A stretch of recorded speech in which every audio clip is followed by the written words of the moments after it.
திருமறை நேரம் Bible Hour presented by the National Bible College. கிறிஸ்துவின் சபையார் உங்களை வாழ்த்துகிறார்கள்.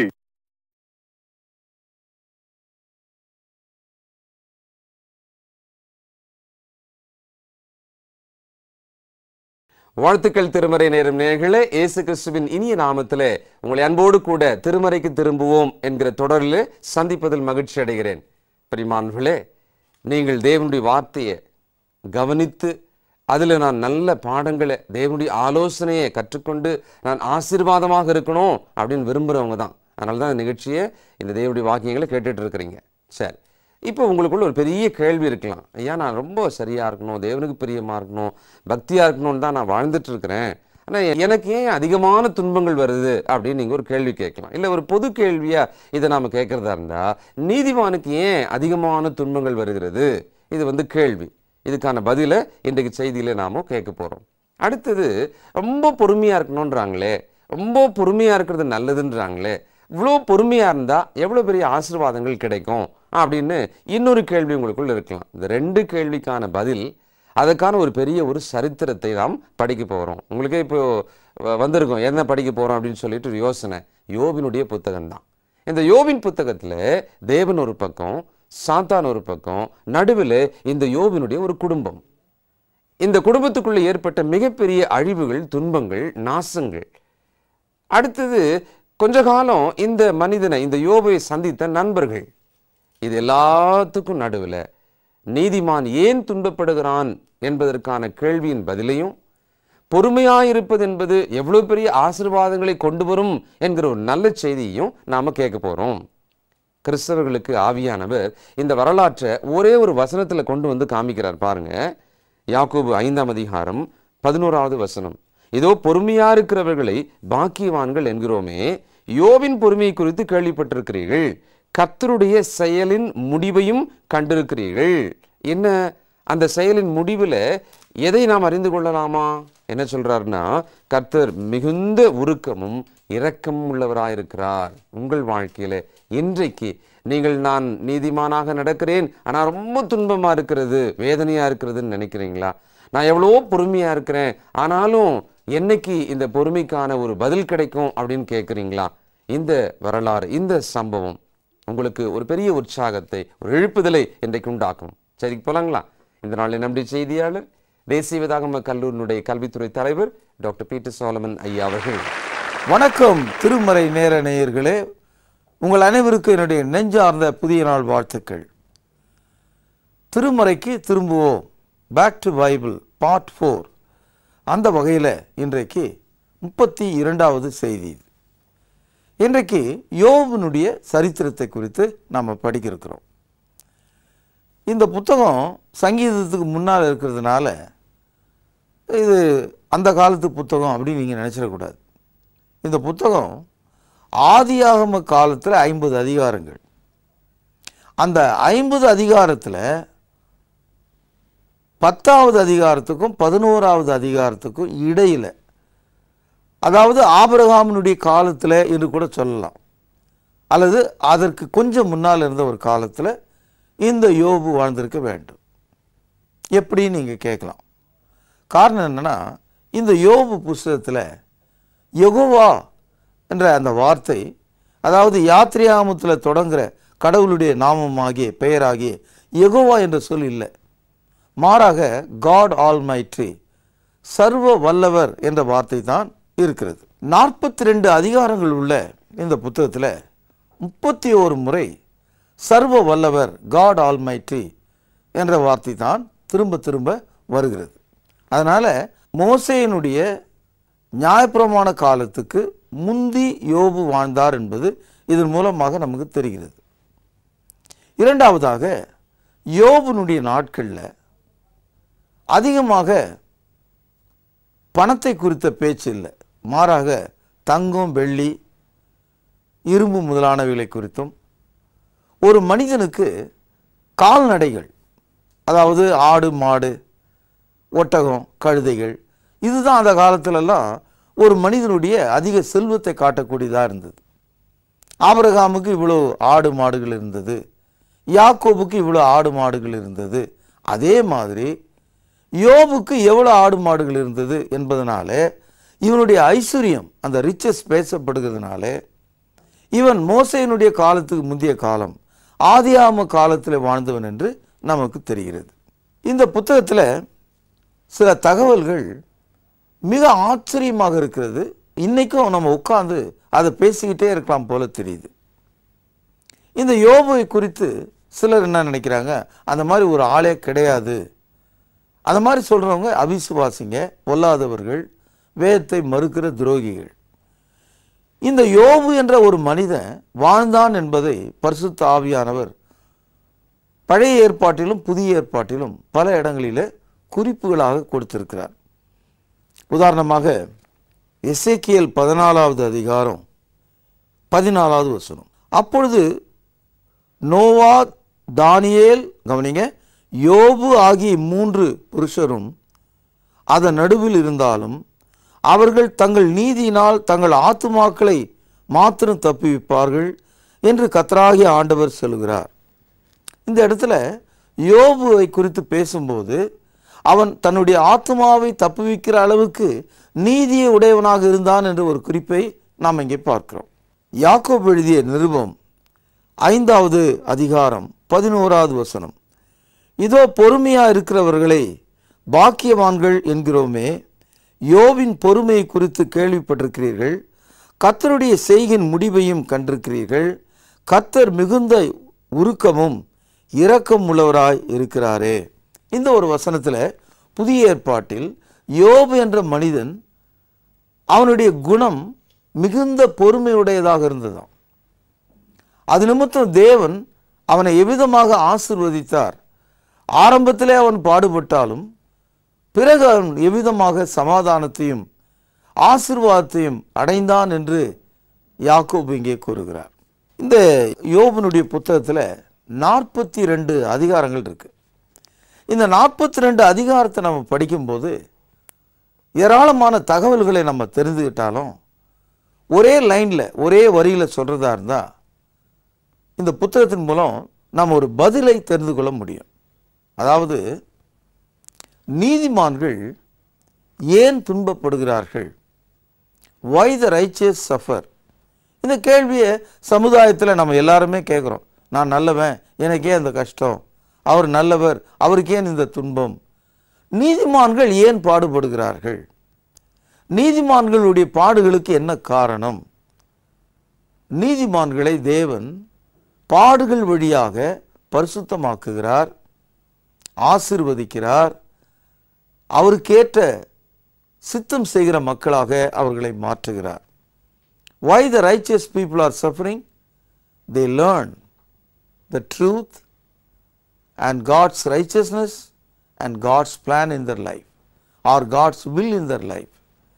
ஆகவே நண்பர்களே, இந்த யோபனுடைய சரித்திரத்தின் வழியாக இதையெல்லாம் நம்ம கற்றுக்கொள்ள முடியும். உதாரணமாக இந்த புத்தகத்தில் பலரை குறித்து நம்ம படிக்கிறோம்.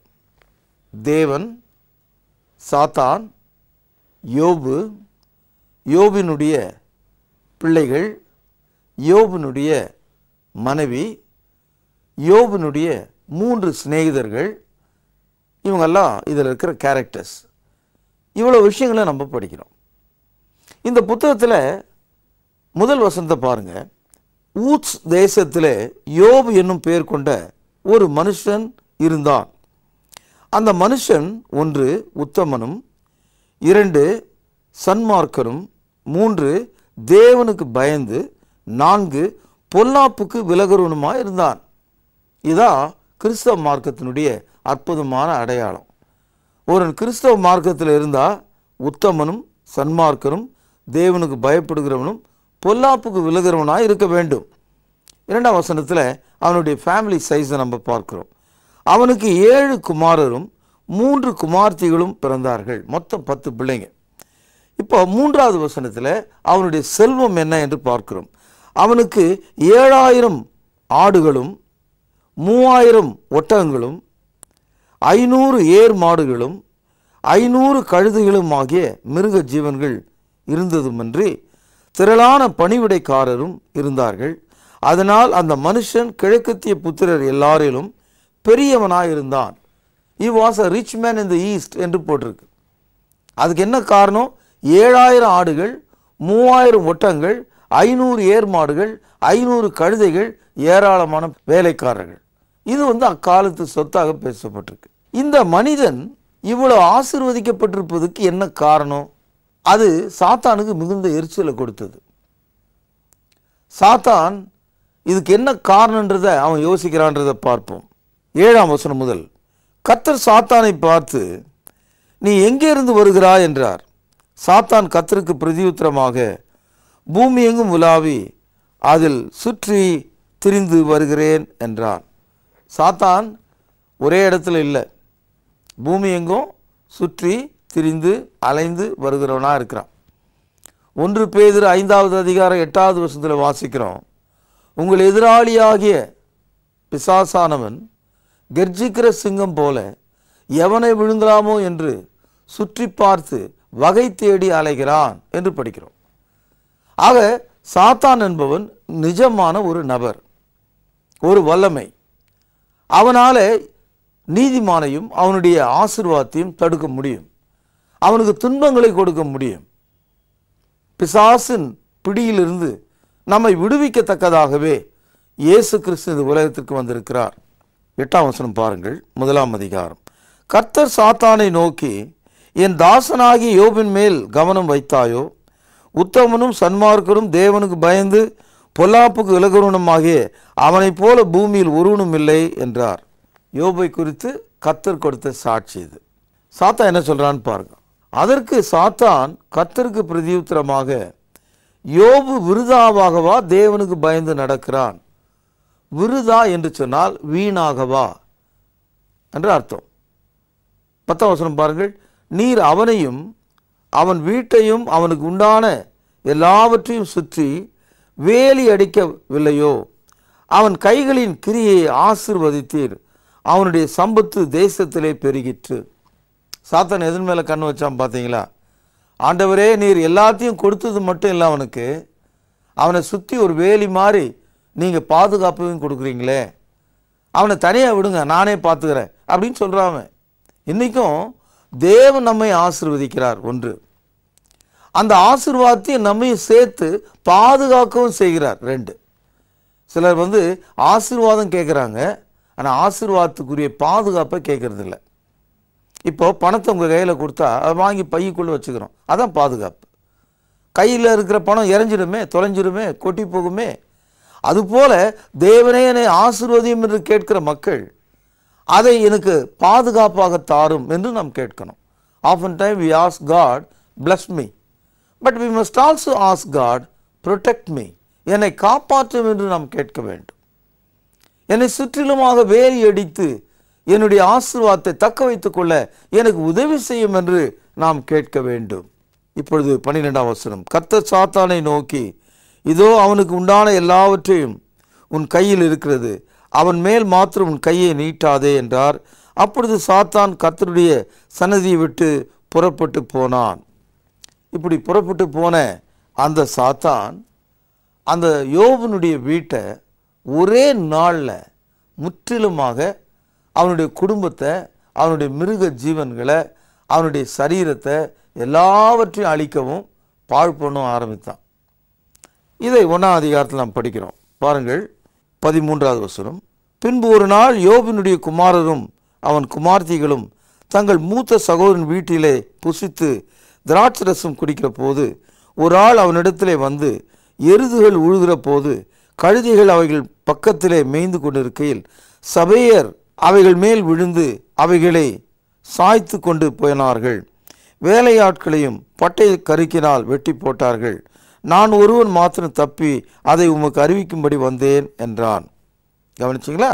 இப்போ மிருக ஜீவன்களில் பாதி போச்சு.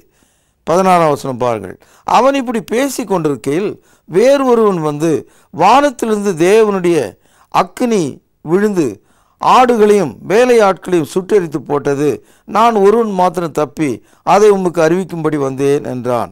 3வது பாருங்கள், 17ஆம் வசனம். அவன் இப்படி பேசி கொண்டிருக்கையில் வேறு ஒருவன் வந்து, நல்தேயர் 3 பவுஞ்சாய் வந்து ஒட்டங்கள் மேல் விழுந்து அவைகளை ஓட்டி கொண்டு போனார்கள். வேலையாட்களையும் பட்டை கரிக்கினால் வெட்டி போட்டார்கள். நான் ஒருவன் மாத்திரம் உமக்கு அறிவிக்கும்படி வந்தேன் என்றான்.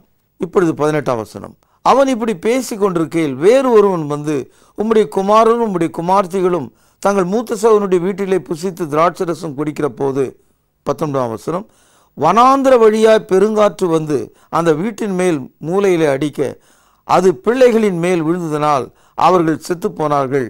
நான் ஒருவன் மாத்திரம் தப்பி அதை உமக்கு அறிவிக்கும்படி வந்தேன் என்றான். இப்போ யோபுனுடைய பிள்ளைகள் 10 பேரை இறந்துட்டாங்க. யோபுனுடைய 7000 ஆடுகளும் போய்விட்டது. 3000 ஒட்டங்களும் போய்விட்டது. ஏர் மாடுகளும் கழுதைகளும் போய்விட்டது. ஒன்றுமே இல்லை. இப்படி ஒரு நிலைமை நமக்கு வருமானால் என்ன ஆகும்னு யோசித்து பாருங்க. இனிமேல் வராது அந்த மாதிரிலாம். ஏன்னா இயேசு கிறிஸ்து பிறப்பதுக்கு முன்னால சாத்தானுக்கு இவ்வளோ பெரிய அதிகாரம் இருந்தது. இயேசு கிறிஸ்து மரணத்துக்கு பிறகு சாத்தான் நசுக்கப்பட்டு சங்கிலிகளால் கட்டப்பட்டு பாதாளத்தில் அடைக்கப்பட்டிருக்கிறான் நியாய தீர்ப்புக்கென்று. இன்றைக்கு சாத்தானுடைய வல்லமை பூமியிலே இருக்கிறது. ஆனால் முழுமையான செயல்கள் இப்பொழுது இல்லை. நண்பர்களே, யோபு அதை கண்டபோது என்ன ரியாக்ட், அதுக்கு அவன் என்ன சொன்னான், என்ன செஞ்சான் என்றதை பாருங்கள்.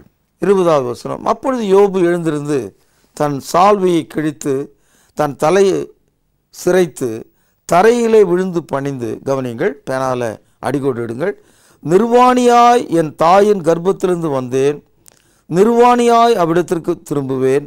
கர்த்தர் கொடுத்தார், கர்த்தர் எடுத்தார், கர்த்தருடைய நாமத்துக்கு ஸ்தோத்திரம் என்றான். இவைகள் எல்லாவற்றிலும் யோபு பாவம் செய்யவும் இல்லை, தேவனை பற்றி குறை சொல்லவும் இல்லை. 1ஆம் அதிகாரம் முடியுது. பிரியமானவர்களே, ஒரு அற்புதமான ஒரு கேரக்டர் யோபு குறித்து நாம் பார்க்கிறோம். முற்றிலும் அழிந்து போச்சு எல்லாமே. என்ன சொல்றான்? கர்த்தர் கொடுத்தார், இதெல்லாம் கர்த்தர் கொடுத்தாரு, நான் சம்பாதிச்சது ஒன்றும் கிடையாது, நான் உருவாக்குனது ஒன்றும் கிடையாது, எல்லாம் ஆண்டவருடையது. எவ்வளோ அற்புதமான ஒரு வார்த்தை பாருங்க. அவர் கொடுத்தார், அவர் எடுத்துக்கொண்டார். இப்படி அவன் சொன்னதுனால அவனுடைய வாயின் வார்த்தையை கர்த்தர் பார்த்து சொல்றாரு, தேவனை அவன் குறை சொல்லவில்லை, தேவனை குறித்து அவன் தவறாக பேசவில்லை. இன்றைக்கு நீங்களும் நானும் ஒரு சின்ன ஒரு பொருளுக்காக, ஒரு தூசி போன்ற ஒரு விஷயத்திற்காக, ஒரு அற்ப காரணங்களுக்காக கர்த்தரை குறை சொல்கிறவர்களாகவும், அவருக்கு கண் இல்லை, அவர் மறந்து விட்டார், அவர் எனக்கு ஏதும் செய்வதில்லை, அவர் தூங்க போய்விட்டார் என்பது போல நாம் பேசுகிறோம் இல்லையா? அது எவ்வளவு தவறு என்று எண்ணி பாருங்கள். இதையெல்லாம் கண்ட அவனுடைய மனைவியினுடைய ரியாக்ஷன். அவள் என்ன சொல்கிறாள்? காரணம், யோபுக்கு உச்சந்தலையிலிருந்து உள்ளங்கால் மட்டுமாக சாத்தான் கொப்புளங்களை கொண்டு வந்து அவனுடைய தோல் அழுகி எலும்பு துருத்தி கொள்கிற அளவுக்கு அவனுக்கு வியாதியை கொடுத்தான். இப்பொழுது 2ஆம் அதிகாரம் 7வது வசனம். அப்பொழுது சாத்தான் கர்த்தருடைய சன்னதியை விட்டு புறப்பட்டு யோபின் உள்ளங்கால் தொடங்கி அவன் உச்சந்தலை மட்டும் கொடிய பருக்களால் அவனை வாதித்தான். அவன் ஒரு ஓட்டை எடுத்து தன்னை சுரண்டி கொண்டு சாம்பலிலே உட்கார்ந்தான். அடையாளமே தெரியாத அளவுக்கு மாறிட்டான். அவனுடைய மனைவி என்ன சொல்கிறாள் என்று பாருங்கள். 8:9. அப்பொழுது அவன் மனைவி அவனை பார்த்து, நீர் இன்னும் உம்முடைய உத்தமத்திலே உறுதியா இருக்கிறீரோ? தேவனை தூஷித்து ஜீவனை விடும் என்றாள். அதற்கு அவன், நீ பைத்தியக்காரி, பேசுகிறது போல பேசுகிறாய். தேவன் கையிலே நன்மை பெற்ற நாம் தீமை பெற வேண்டாமா என்றான். இவைகள் எல்லாவற்றிலும் யோபு தன் உதடுகளினால் பாவம் செய்யவில்லை. யோபு என்ன சொல்றான்? தன் மனைவி பார்த்து என்ன வார்த்தை யூஸ் பண்ணாம பாருங்க, பைத்தியக்காரினா. யார் பைத்தியம்? எண்ணி பார்க்க முடியாதவங்க, யோசிக்க முடியாதவங்க, நீதி நியாயம் தெரியாதவங்க, வலது இடது தெரியாதவங்க, நன்மை தீமை தெரியாதவங்க, கசப்பை இனிப்புன்னு சொல்றவங்க, இனிப்பை கசப்புன்னு சொல்றவங்க, பகலை இரவுன்னு சொல்றவங்க, இரவை பகலுன்னு சொல்றவங்க, இவங்க தானே பைத்தியம். ஆகவே தான் ஒரு ஜீவனுள்ள தேவனை அறியாம சாத்தானுக்கு ஆதரவாக பேசுகிற அந்த மனைவி பார்த்து சொன்னானா, நீ ஒரு பைத்தியக்காரி பேசுற மாதிரி பேசுறியே, தேவனிடத்தில் நன்மை பெற்ற நாம் தீமையும் பெற்றுக்கொள்ள வேண்டும் என்று சொன்னான். யோபு 2ஆம் அதிகாரம் 11ஆம் வசனத்தில் நான் ஏற்கனவே உங்களுக்கு சொன்னேன் இல்லையா, யோபுனுடைய 3 சிநேகிதர்கள் அவங்க வராங்க. அவங்க வந்து இந்த யோபுவை பார்க்குறாங்க. பார்த்துட்டு அவங்க என்ன சொல்கிறாங்கன்றதை கவனிப்போம். 11ஆம் வசனம்.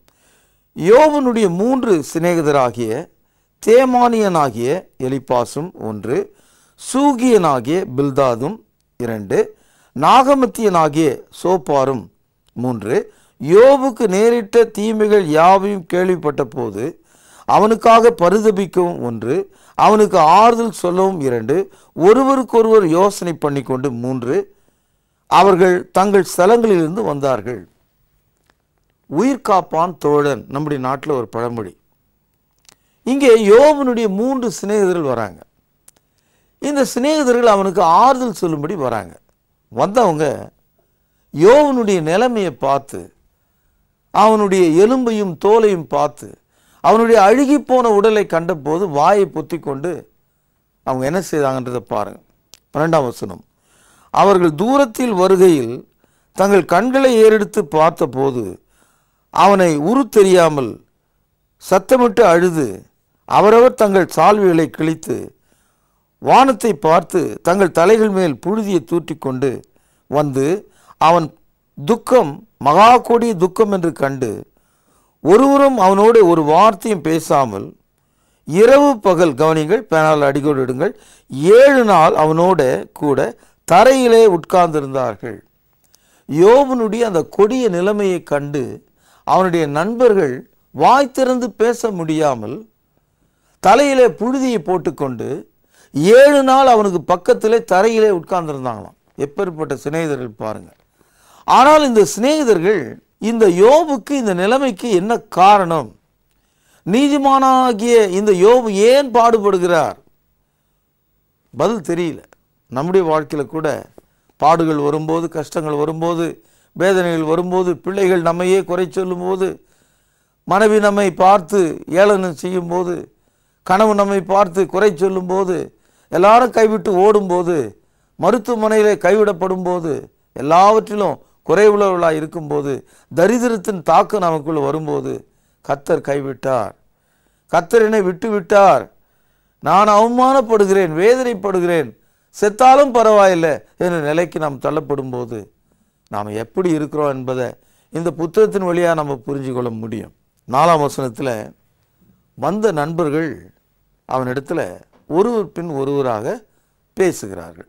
இந்த 4ஆம் அதிகாரத்தில் தொடங்கி 37ஆம் அதிகாரம் வரைக்கும் இந்த 3 நண்பர்கள் பேசுவதும் அதற்கு யோபு பதில் கொடுப்பதும் மாறி மாறி வர்ணனையாக பேசப்பட்டிருக்கு. 42 அதிகாரத்தில் 4ஆவது அதிகாரத்திலிருந்து 37ஆவது அதிகாரம் வரைக்கும் இந்த துன்பத்துக்கு என்ன காரணம், இந்த வேதனைக்கு என்ன காரணம், இந்த அழிவுக்கு யார் காரணம், ஏன் எதற்காக அலசுகிறார்கள். இதை நீங்கள் படிச்சீங்கன்னா நீங்கள் ரொம்ப ஆசீர்வதிக்கப்படுவீங்க. உங்கள் வாழ்க்கையில் நடக்கிற உபத்திரவங்களுக்கு பதிலை நீங்கள் தெரிந்து கொள்ள முடியும். 4ஆம் அதிகாரத்தில் அவனுடைய நண்பனாகிய தேமானியனாகிய எலிப்பாஸ் என்ன சொல்கிறாரு, 3ஆம் வசனம் பாருங்கள். இதோ நீர் அநேகருக்கு புத்தி சொல்லி இளைத்த கைகளை திடப்படுத்தினீர், விழுகிறவனை உம்முடைய வார்த்தையினால் நிற்க பண்ணி தள்ளாடுகிற முழங்கால்களை பலப்படுத்தினீர். இந்த மாதிரி ஆள் நீங்கள் யோபு, நீங்கள் எப்பேற்பட்ட ஆளுங்க அப்படின்னு சொல்லிட்டு 5ஆம் வசனம் பாருங்கள். இப்பொழுதோ துன்பம் உமக்கு நேரிட்டபடியினால் ஆயாசப்படுகிறீர்கள், அது உம்மை தொட்டதினால் கலங்குகிறீர்கள். 7ஆம் வசனத்தில் யோபுனுடைய அந்த துன்பத்துக்கு காரணம், நீ நல்லவன் தான், எவ்வளோ நல்லது செஞ்சிருக்க, எவ்வளோ பேரை காப்பாற்றியிருக்க, எவ்வளோ பேருக்கு உதவி செய்த, ஆனால் நீயும் ஒரு பாவி, நீ ஒரு குற்றவாளி, அதை நீ புரிஞ்சுக்க அப்படின்னு 7ஆம் வசனம் சொல்கிறார். பாருங்கள், குற்றமில்லாமல் அழிந்தவன் உண்டோ, சன்மார்க்கர் அதம் பண்ணப்பட்டது எப்போ, இதை நினைத்து பாரும். அப்படின்னா என்ன அர்த்தம்னா, யோபு நீ ஒரு துன்மார்க்கன், அதனால தான் உனக்கு இதெல்லாம் ஏற்பட்டது. புரியுதுங்களா உங்களுக்கு? அதே போல் தான் இன்றைக்கும் நம்முடைய வாழ்க்கையை பார்த்து மற்றவங்க சொல்லித்தராங்க, அவன் செய்யாததெல்லாம் செஞ்சான், அதெல்லாம் படுறான், இப்போ அனுபவிட்டோம் அப்படின்னு சொல்கிறாங்க இல்லையா? ஆனால் நம்ம ஒன்றுமே செஞ்சுருக்க மாட்டோம், தேவனுடைய பிள்ளைகளாக ஜீவித்திருப்போம், பரிசுத்தமுள்ளவர்களாக ஜீவித்திருப்போம், தேவனுக்கு பிரியமாக இருப்போம். ஆனால் மக்கள் கூடை கூடையாக, வண்டி வண்டியாக நம் மீது குப்பையை கொட்டுவாங்க, அவமானங்களை சொல்லுவாங்க, வாழ்க்கையில் சொல்லக்கூடாத விஷயங்களை சொல்லுவாங்க, விபச்சாரர் என்று சொல்லுவாங்க, விபச்சாரி என்று சொல்லுவாங்க, திருடர் என்று பட்டம் கட்டுவாங்க, கொலைக்காரர் என்று சொல்லுவாங்க, தேச துரோகி என்று சொல்லுவாங்க. தாங்கி நிற்கிறோம். விசுவாசிகளை தாங்கி கொள்ளத்தான் இந்த புத்தகத்தை தேவன் நமக்காக வைத்திருக்கிறார். நண்பர்களே, இந்த புத்தகத்தில் 38வது அதிகாரம் 39வது அதிகாரம் நீங்கள் படிச்சீங்கன்னா, இந்த யோபு அவனுடைய நண்பர்கள் 3 பேர் மாறி மாறி பேசுனாங்க இல்லையா, அதுக்கு எல்லாத்துக்கும் தேவன் ஒரு பதில் கொடுக்குறார். அந்த பதில்கள் 38வது அதிகாரம் 39வது அதிகாரத்தில் இருக்கு. ஏறக்குறைய 52 கேள்விகளை கர்த்தர் கேட்கிறார். இந்த 52 கேள்வி நம்ம படித்தோம்னா நம்மால் பதில் சொல்ல முடியாது. ஆக எல்லாமே அவருடைய தீர்மானத்தின்படி அழைக்கப்பட்டவர்களாக தேவனிடத்தில் அன்பு கூறுவர்களுக்கு சகலவும் நன்மைக்கு ஏதுவாக நடக்கிறது என்று ரோமர் 8வது அதிகாரம் 28வது வசனத்தில் படிக்கிறோமே, அந்த வசனத்தை போல யோபனுடைய வாழ்க்கையில் சகலமும் ஆசீர்வதிக்கப்படுது. இதை 42ஆம் அதிகாரத்தில் நம்ம படிக்கிறோம். எதெல்லாம் யோபு இழந்தாரோ எல்லாவற்றையும் இரட்டத்தனியாக தேவன் அவருக்கு தந்தாராம். இதை 42வது அதிகாரம் 10வது வசனம். யோபு தன் சிநேகிதருக்காக வேண்டுதல் செய்த போது கர்த்தர் அவன் சிறையிருப்பை மாற்றினார். யோபுக்கு முன்னிருந்த எல்லாவற்றை பார்க்கிலும் இரட்டத்தனையாக கர்த்தர் அவனுக்கு தந்தருளினார். அதாவது 1வது அதிகாரத்தில் நாம் பார்த்த ஆசீர்வாதம் போல 2 மடங்கு ஆசீர்வாதத்தை அவனுடைய முடிவிலே கொடுத்தார். அதனால்தான் யாக்கோபு சொல்றாரு, யோபுனுடைய பொறுமையை நீங்கள் கேள்விப்பட்டிருக்கீங்க, அதனுடைய முடிவை நீங்கள் அறிந்திருக்கிறீங்க. ஆகவே பொறுமையாக இருக்கிறவர்களை பாக்கியவான்கள் என்று வேதாகம் அழைக்கிறது. நல்லது, நாளை நாம் சந்திப்போம், பிரார்த்தனை செய்வோம். மகா பரிசுத்த நிறைந்த எங்கள் அன்பான தகப்பனே, இந்த நாளில் நாங்கள் கேட்ட இந்த அற்புதமான இந்த செய்தி நீர் எங்களுக்கு ஆசீர்வதியும். இயேசுவின் நாமத்திலே ஜெபம் கேளும் பிதாவே, ஆமென். வாழ்த்துக்கள் திருமறை நேர நேயர்களே, இந்த நாளிலே யோபுவின் சரித்திரத்தை பற்றி நீங்கள் கேட்டீர்கள். பிரியமானவர்களே, யாக்கோபு எழுதும் பொழுது சோதனையை சகிக்கிற மனுஷன் பாக்கியவான், அவன் உத்தமன் என்று விளங்கின பின்பு தேவன் தம்மிடத்தில் அன்பு கூறுவர்களுக்கு வாக்குத்தத்தம் பண்ணின ஜீவ கிரீடத்தை பெறுவான் என்று படிக்கிறோம். ஆம் பிரியமானவர்களே, நாமும் கூட சோதனை வரும் பொழுது பொறுமையோடும் கவனத்தோடும் அதை சகிப்போமானால் தேவன் நம்மையும் ஆசீர்வதிப்பார். இந்த ஒரு அற்புதமான யோபின் சரித்திரத்தில் கூட இப்படிப்பட்ட செய்தியை நாம் படித்திருக்கிறோம். இன்னும் நீங்கள் கேட்ட செய்தியிலிருந்து உங்களுக்கான பரிசு கேள்வி இதுதான். யோபு புத்தகத்தின் ஒரு வரி செய்தி என்ன? கேள்வியை படித்து சிந்தித்து பதில் எழுதுங்கள். கேள்வி இதுதான், யோபு புத்தகத்தின் ஒரு வரி செய்தி என்ன?